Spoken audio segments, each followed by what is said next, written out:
निर्वाहक होकर के सदियों सदियों से चलते आए हैं।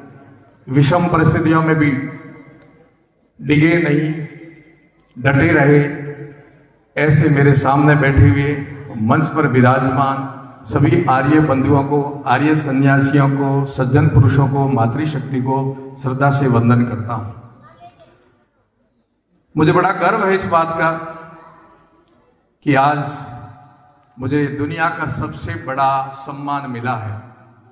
हो सकता है देखने में, सुनने में और भी बहुत बड़े सम्मान होंगे, और मेरे लिए सबसे बड़ा कोई सम्मान है तो मेरी इस भूमि पर जो मुझे मिला, इससे बड़ा कोई सम्मान नहीं होगा। उन्हीं के हाथों से, जिनके हाथों से मैंने कलम पकड़ी, शिक्षा ली, और उन्हीं के हाथों से यदि मैं सम्मान पाता हूं तो मेरे से ज्यादा कोई भाग्यशाली नहीं है।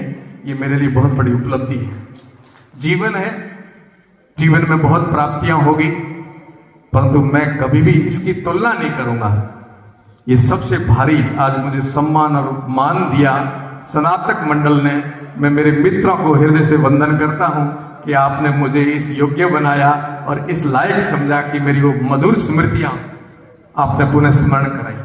अभी मित्रगण बैठे थे, हम लोग कई वर्षों बाद मिले आचार्य जी, क्योंकि शरीर में परिवर्तन आना, प्रकृति में परिवर्तन आना और विचारों में परिवर्तन आना कोई रोक नहीं सकता है। तो शरीर का परिवर्तन, चेहरे को पहचान नहीं पा रहा था कई मित्रों के, पर तो जब वो मिले धीरे धीरे वो स्मृतियां सारी याद आई। और उन मित्रों को मैंने कहा, मित्रों एक सम्मेलन रखना है मुझे बाड़मेर में, जिसमें आचार्य जी भी हो और आप सब हो, आप सब परिवार हो, परंतु अपना वो पुराना चित्र जरूर लेके आना जो हमारी वो स्मृतियां याद करें। वो पल एक स्वर्णिम पल, हमारे आज का पल भी मेरे लिए स्वर्णिम पल, और गुरुकुल के अंदर मैंने जो जीवन जिया वो मेरे लिए स्वर्णिम पल है। बस कोई ज्यादा विद्वान तो हो नहीं, क्योंकि अध्ययन कर नहीं पाता हूं, और जीवन में जो कर पाता हूं उसको कभी कभी बोलता भी हूं।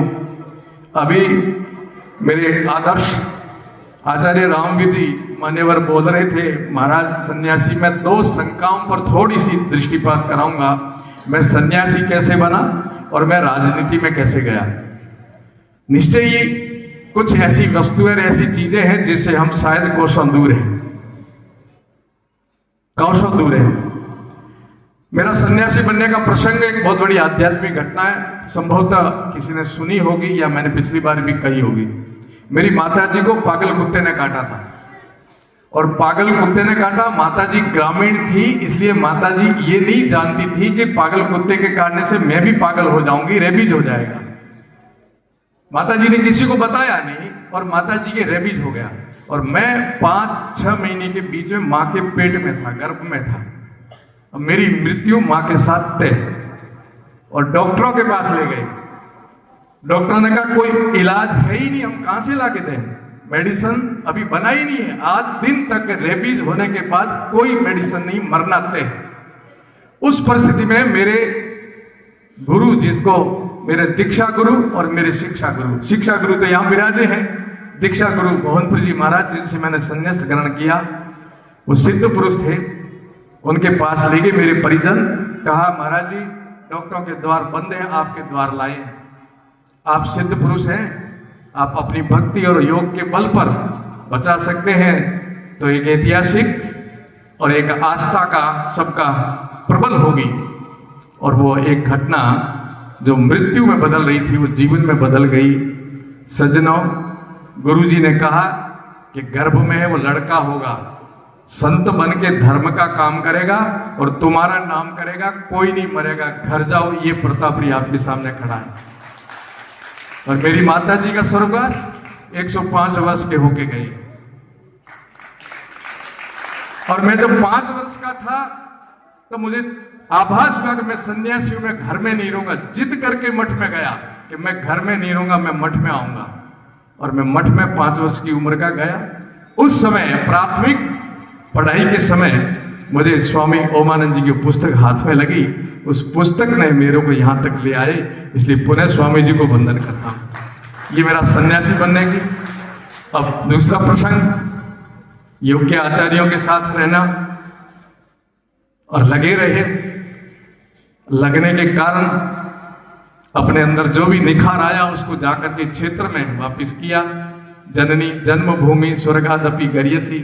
पूज्य महाराज जी ने, स्वामी ओमानंद जी ने संकल्प दिलाएगा सन्यासी रहकर के जीवन भर, वही अभी जो कह रहे थे हमारे भजनोपदेशक जी कि स्वामी जी जो मिलता ब्रह्मचारी उसको कहते थे सन्यासी रहना है, देश की सेवा करनी है, धर्म का काम करना है। और श्रावणी पर जिद करते थे, कोई ब्रह्मचारी खड़ा होकर के संकल्प ले कि मैं जीवन भर सन्यासी रहूंगा तब भोजन करूंगा। मुझे वो स्मरण याद है, मेरे पीछे मित्र बैठे आनंद मित्र जी, अभी नाम स्वामी जी का दूसरा है, ऐसे मैं, आनंद मित्र जी, सुखदेव जी, एक योगी जी, हम सब ने एक साथ संकल्प लिया था। महाराज जी भी साथ थे। हमने संकल्प लिया था कि रहेंगे जीवन भर सन्यासी, जितना बन पाएगा आपके बताए मार्ग पर चल के राष्ट्र धर्म का काम करेंगे। तो हम लोग वापिस क्षेत्र में जाकर के जब लगे तो वहां कुछ काम किया। अब राजनीतिक 1-2 मिनट में बात पूरी करूंगा। निश्चय ही स्वामी जी का आशीर्वाद था, हम लोग वहां काम में लगे। बहुत बड़ा लंबा चौड़ा क्षेत्र है, सीमांत क्षेत्र है, विषम परिस्थितियां, जैसी महाराज जी सच्चिदानंद जी कह रहे थे, वो सारी की सारी परिस्थितियों को हम संघर्ष के साथ में डटे हुए हैं। 2008-2013 खूब आग्रह किया चुनाव लड़ने के लिए, मैंने मना किया, मैं कि राजनीतिक में हम नहीं जाएंगे, हम राष्ट्र की सेवा ऐसे ही करेंगे। परंतु सज्जनों, 2018 में बहुत लिखे, मतलब स्मृति में डालने लायक बात कह रहा हूं, 2018 में भारतीय जनता पार्टी ने 199 प्रत्याशियों की घोषणा कर दी। राजस्थान में 200 विधायक हैं, 200 सीटें हैं, 199 की घोषणा कर दी, पर पोकरण में कोई प्रत्याशी ऐसा जो उसको हरा सके, ये एक बहुत बड़ा चिंतन का विषय था। सारा होने के बाद मात्र 13 दिन बचे थे, और 13 दिन बाद जब आह्वान आया गुरुओं का, संतों का, और कहा ये भी तो राष्ट्र का काम है, राजनीति में जाना चाहिए आपको, तो मैंने कहा यदि बंदा मेरा कि गुरु गोविंद सिंह के आह्वान पर माला छोड़ के भाला पकड़ सकता है, तो प्रताप भी आपकी आज्ञा का पालन करके पोकड़ जा सकता है। और 2018 में मात्र 9 दिन मिले मुझे चुनाव लड़ने के लिए, और कल्पना कीजिए हरियाणा प्रदेश से बड़ी विधानसभा है, अपना ये प्रदेश पूरा आ जाए इतनी लंबी विधानसभा है, 300 किलोमीटर लंबी विधानसभा है, और 200 किलोमीटर दूर गया हूं, वहां नहीं है मठ, हमारा मठ की शाखा है, 200 किलोमीटर दूर 300 किलोमीटर लंबी विधानसभा, मात्र 9 दिन चुनाव लड़ा, 54 बूथों पर एजेंट नहीं थे, हम 450 मतों से रह गए थे, परंतु कार्यम व साधे देहम व पाते। सन्यासी के रूप में गए, चाहना नहीं है, लक्ष्य के लिए गए हैं, तो लक्ष्य साध के ही वापिस देखेंगे। इसलिए परिवर्तन करना शुरू किया। जो अभी आपने पढ़ा, कैबिनेट मंत्री कांग्रेस की सरकार भले थी, परंतु भारतीय जनता पार्टी के साथ में यदि मेरा कर्तव्य बनता था तो मैंने निभाया। कि गुलामी को क्रांतिकारियों ने खड़े होकर के तोड़ा था, और हर समाज का, हर प्रदेश का क्रांतिकारी खड़ा हुआ था। ठीक ऐसे पुनः भारत को विश्व गुरु बनाने के लिए हम सब लोग संकल्पित होंगे। दुनिया के लोग दुष्वपन देख रहे हैं, उनके दुष्वपन साकार नहीं होने देंगे हमारे कालखंड में, ये हमें तय करना है। सीमांत क्षेत्र में क्या हो रहा है आपसे कोई छुपा नहीं है, पूरे भारत के अंदर क्या हो रहा है आपसे कोई छुपा नहीं, मैं नहीं बताना चाहता, आप सब जानते हैं मेरे से ज्यादा। हर एक जगह, हर एक पल क्या हो रहा है, पूरे भारत पर यदि दृष्टिपात करके देखते हैं, तब अब अपने को सोना नहीं चाहिए, अब अपने को रुकना भी नहीं चाहिए। महाराज श्री जी ने बहुत पद यात्राएं की, मैं ऐसे युवा संतों के लिए बहुत मन से मंगल कामना करता हूं कि आप आगे बढ़े, आप जैसे सन्यासी और आगे आए। हम लोगों को रुकना नहीं है, हम लोगों को झुकना भी नहीं। हमारे स्वामी विवेकानंद जी के समय कौन से साधन थे, अब तो हमारे पास गाड़ियां हैं, हवाई जहाज है। स्वामी शंकराचार्य जी के समय कौन सी गाड़ियां थी, अल्पायु में पूरे भारत का भ्रमण कर दिया, शास्त्र लिख दिए, धर्म का जय जयकार करा दी। तो अब तो हम सुविधाओं में हैं, इसलिए हम अब नहीं रुकेंगे, हम तो अपने धर्म की जय जयकार करके रहेंगे।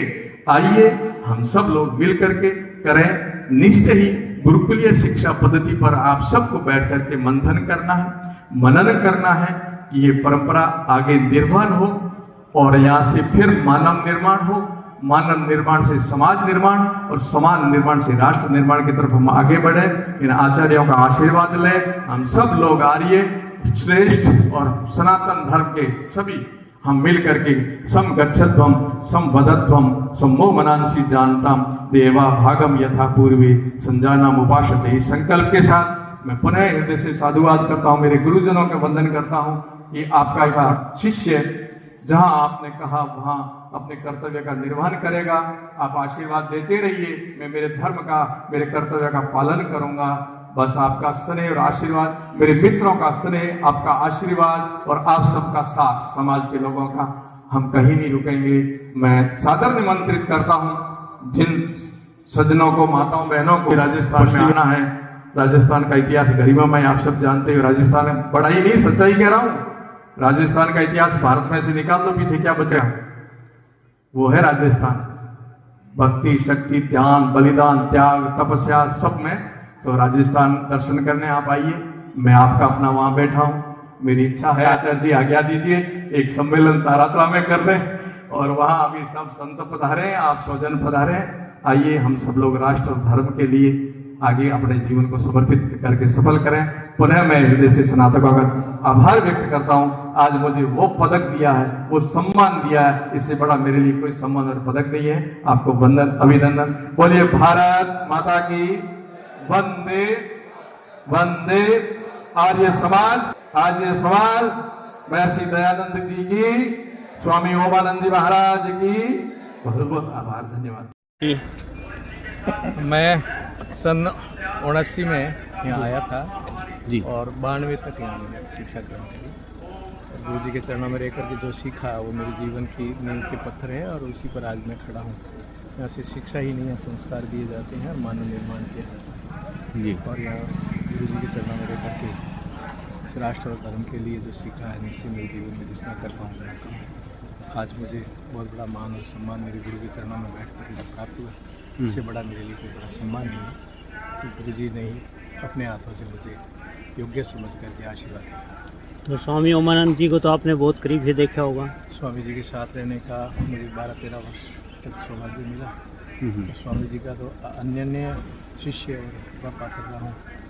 इसलिए स्वामी जी 2 बार मुझे वहाँ वापस यहाँ लाने के लिए, मठ से वापस यहाँ लाने के लिए भी पधारे थे।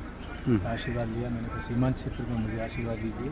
तो सटा हुआ पाकिस्तान से लगा हुआ हमारा एरिया, वहाँ मैं आपका शिष्य काम करूँगा।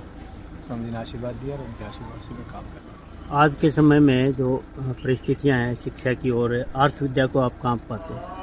शिक्षा जरूरी है, उससे पहले हमारे संस्कार बहुत जरूरी है। शिक्षालय तो बहुत है, संस्कारलय जो है वो बिल्कुल ही होते हैं। यदि मानव निर्माण करना है तो पुनः हमें इस पद्धति पर आना पड़ेगा। भारतीय शिक्षा पद्धति से बढ़कर तो कोई भी पद्धति मानव निर्माण इतनी सफल नहीं है। इसलिए भारत ने सदा ज्ञान दिया और यही विश्व गुरु रहा है। तो पुनः हम सबको भारतीय पद्धति पर आएंगे तब जाकर के हम मानवता की तरफ बढ़ेंगे। और विद्या का अर्थ होता है सा विद्या या विमुक्ति। अभी विद्या सा विद्या या भुंक्ति कर दिया हमने। विद्या को बहुत अंतर्मन से सीखना और उसको जीवन में आचरण करना चाहिए। गुरुकुलों की परिपाटी है, वो आदर्श परिपाटी है। मानव निर्माण करेंगे, मानव निर्माण से समाज निर्माण, समाज निर्माण से राष्ट्र निर्माण। एक संत से राजनीति में कैसे जाना होगा? समय समय पर सबकी भूमिका रहनी चाहिए और देश काल परिस्थिति अनुसार संतों ने अपने अपने कालखंड में अपने अपने समय जो परिस्थिति ऐसी भूमिका निभाई। शंकराचार्य जी की, हमारे आदिगुरु शंकराचार्य जी महाराज के समय जो देश काल परिस्थिति थी तो उन्होंने उस समय अपना परिचय देकर के अपना कर्तव्य निर्वहन किया। स्वामी विवेकानंद जी के समय एक देश काल परिस्थिति अलग बनी तो उन्होंने अलग ढंग से अपना परिचय दिया, अपना कर्तव्य निर्वहन किया। इस समय हमारे सामने जो भी देश काल परिस्थिति है उसी हिसाब से हम देश काल परिस्थिति के साथ में अपने कर्तव्य का निर्वहन करेंगे। धर्म और राज ये दोनों ही पारदर्शिता से राष्ट्र में हो, इसके लिए हम मंगल कामना करते हैं।